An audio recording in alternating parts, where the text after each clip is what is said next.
आपने कई बार और कई एग्ज़ामों में इस तरह का क्वेश्चन देखे होइएगा कि ठोस से द्रव में बदलने की प्रक्रिया को क्या कहते हैं, द्रव से ठोस में बदलने की प्रक्रिया को क्या कहते हैं, द्रव से गैस में बदलने की प्रक्रिया को क्या कहते हैं, गैस से द्रव में बदलने की प्रक्रिया को क्या कहते हैं, ठोस से गैस में बदलने की प्रक्रिया को क्या कहते हैं और गैस से ठोस में बदलने की प्रक्रिया को क्या कहते हैं। तो यह बहुत ही कन्फ्यूजन होता होगा। तो आज हम लोग इसको एक बेहतरीन ट्रिक से इसको कैसे हम लोग बहुत बढ़िया से याद करें वह हम लोग देखने वाले हैं। तो चलिए, जब भी इस तरह के क्वेश्चन आए तो पहले इसको क्या करना है, देखिए ठोस से द्रव में बदलने की प्रक्रिया। जब भी देखिए आप इस तरह से बना लीजिएगा और इस तरह से खींच लीजिएगा और इस तरह से खींचने के बाद आप एरो दे दीजिएगा। देखिए जब भी एरो इस तरह से रहे तो देखिए क्या हो गया, इसका मतलब कि यह ठोस से द्रव में बदलने की प्रक्रिया। कोई चीज़ ठोस है तो वह जाके द्रव में बदल जाएगा, ठीक है। और जब भी इस तरह से रहे, एरो इस तरह से रहे, यानी द्रव से ठोस में एरो का निशान रहे, तो आप इसको कहिएगा द्रव से ठोस में बदलने की प्रक्रिया। यानी एरो जिधर जाए वह उसमें बदल जाएगा। जैसे द्रव से देखिए एरो या इधर आ रहा है ठोस की तरह, इसका मतलब द्रव ठोस में बदलेगा। और देखिए इधर या यहाँ से यहाँ एरो है, इसका मतलब ये ठोस से द्रव में जा रहा है। तो इस तरह से आप लोग को पहले बना लेना है, ठीक है। फिर इसी तरह से दो ठो हम लोग इसमें बना लेंगे। देखिए तो इसका एरो इधर जा रहा है, यानी इसका मतलब है कि ठोस से यह गैस में बदलने की प्रक्रिया है। देखिए इसको थोड़ा अच्छा से समझिए, आपको कभी भी कन्फ्यूजन नहीं होगा। और अब आइए देखिए, यहाँ फिर एक ऐसे खींच लेंगे, यानी इसका मतलब हो जाएगा कि एरो इधर है, यानी ठोस की तरह एरो है, यानी गैस से ठोस में बदलने की प्रक्रिया। अब देखिए, अब आ जाइए, एक एरो इस तरह से रहिएगा। देखिए जब भी इस तरह से एरो, यानी द्रव से गैस की तरह एरो का जो निशान रहे, तो समझ जाइए कि कोई द्रव है जो कि गैस में बदलने की प्रक्रिया हो जाएगी, यानी द्रव को गैस में बदलने की प्रक्रिया। और फिर जब देखिए इस तरह से रहे एरो इधर, यानी इसका मतलब है कि गैस से द्रव में बदलने की प्रक्रिया होता है, ठीक है। तो यहाँ तक हम लोग समझ गए, तो हम लोग का काम एकदम आसान हो गया। अब आइए, तो जब भी आपसे क्वेश्चन पूछेगा ठोस से द्रव में बदलने की प्रक्रिया को क्या कहते हैं, जब भी आपसे क्वेश्चन पूछेगा कि ठोस से द्रव में बदलने की प्रक्रिया को क्या कहते हैं, तो आप इसको संगलन कहिएगा या गलनांक। पहले देखिए, कोई ठोस है, जब भी कोई ठोस है तो ठोस, जैसे बर्फ़, आप बर्फ़ के ले लीजिए। जब भी बर्फ़ रहे तो बर्फ़ पिघल जाएगा, जब भी पिघलेगा यानी गल जाएगा, गल के द्रव बनेगा। यानी जब भी ठोस से इधर आएगा द्रव में, इसका मतलब कोई ठोस पदार्थ है, जैसे बर्फ़ गल के द्रव बन जाएगा। तो उसको जब भी ठोस से द्रव में जाएगा, यानी कोई ठोस पदार्थ जो गल रहा है वही ना जाकर द्रव बनेगा। तो ठोस द्रव में जा रहा है, उसको सीधे कह दीजिएगा गलनांक। गलनांक क्या कहिएगा, गलनांक हो जाएगा, ठीक है। जब भी कोई ठोस हो, जब ठोस द्रव में बदलेगा, माने कोई ठोस हो द्रव में बदलेगा, उसको गलनांक कहिएगा।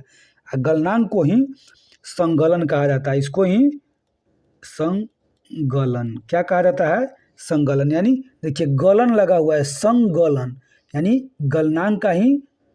गलनांक को ही संगलन हम लोग कहते हैं, गलनांक को ही हम लोग संगलन कहते हैं। तो देखिए जब भी कह देगा ठोस, यानी कोई ठोस ही वो गल के द्रव बन जाएगा, यानी कहने का मतलब ठोस से द्रव में बदलने की प्रक्रिया को गलनांक कहते हैं या संगलन कहते हैं। अब आइए, अब आपको कहेगा कि द्रव से ठोस बदलने की प्रक्रिया को क्या कहते हैं। देखिए जब भी कोई द्रव है और वह ठोस में आ जाएगा, इसका मतलब कोई द्रव जम जाएगा तभी इसमें आ जाएगा ठोस में। यानी कोई द्रव, पानी को आप फ्रिज में रखिएगा तो वह जम जाता है ना, तो वहीं जम बन के वो ठोस हो जाता है। बर्फ एक प्रकार के ठोस है, ठीक है। तो देखिए जब भी द्रव को आपको कोई ठोस बन जाए तो उसको जमना कहिए, यानी ये द्रव ठोस बन गया, यानी कोई द्रव था वह ठोस बन गया, इसका मतलब वह जम गया। क्या हो गया, जम गया। तो इसको जमना कहा जाता है, जमना माने जम गया, ठीक है। इसलिए इसको जमना कहते हैं, या इसको आप हिमीकरण भी कह सकते हैं। देखिए क्या, हिमीकरण। देखिए आपको अगर जमना नहीं दिया रहेगा तो हिमीकरण दिया रहेगा। ध्यान में रखिएगा, अधिकांश जमना या हिमनीकरण में हिमनीकरण दे सकता है, ठीक है, और गलनांक और संगलन में संगलन दे सकता है। तो जब भी द्रव से आके ठोस में बदल रहा है, इसका मतलब वो द्रव है कि जो कि ठोस बन रहा है, यानी जम रहा है। तो जमना और जमना को ही हिमीकरण कहा जाता है। देखिए, चल जाइएगा ठंडा प्रदेश में तो बर्फ जो गिरता है उसको ही हिमीकरण कहता है, यानी बर्फ बन जाता है, हिमीकरण हो जाता है, तो वहीं जम जाता है, उसी को हम लोग हिमीकरण कहते हैं। तो यहाँ तक कोई दिक्कत नहीं होना चाहिए। अब आ जाइए, बहुत बार पूछा हुआ क्वेश्चन और सबसे ज़्यादा कोई क्वेश्चन पूछता है तो यह क्वेश्चन, ठोस से गैस में बदलने की प्रक्रिया को क्या कहते हैं? ठोस से गैस में बदलने की प्रक्रिया को क्या कहते हैं? तो देखिए, जब भी ठोस से गैस में बदलने की प्रक्रिया पूछे उसको ऊर्ध्वपातन कहते हैं। क्या कहते हैं? ऊर्ध्वपातन। देखिए, ऊर्ध्वपातन कहते हैं, ऊर्ध्वपातन हो जाएगा। सबसे ज़्यादा बार क्वेश्चन और बार बार यह रिपीट होता है, बार बार कई बार पूछा हुआ क्वेश्चन है। जब भी कह दे ठोस से गैस में, देखिए एरो इधर है, देखिए एरो गया है ना, यानी ठोस से, जब भी देखिए यहाँ पे एरो, ठोस से गैस में बदलने की प्रक्रिया को आप ऊर्ध्वपातन कहिएगा। अब देखिए, अब एरो उधर गया, अब यह एरो इधर आया है, यह एरो इधर आया, इसका मतलब अब गैस से ठोस में बदलने की प्रक्रिया को क्या कहते हैं?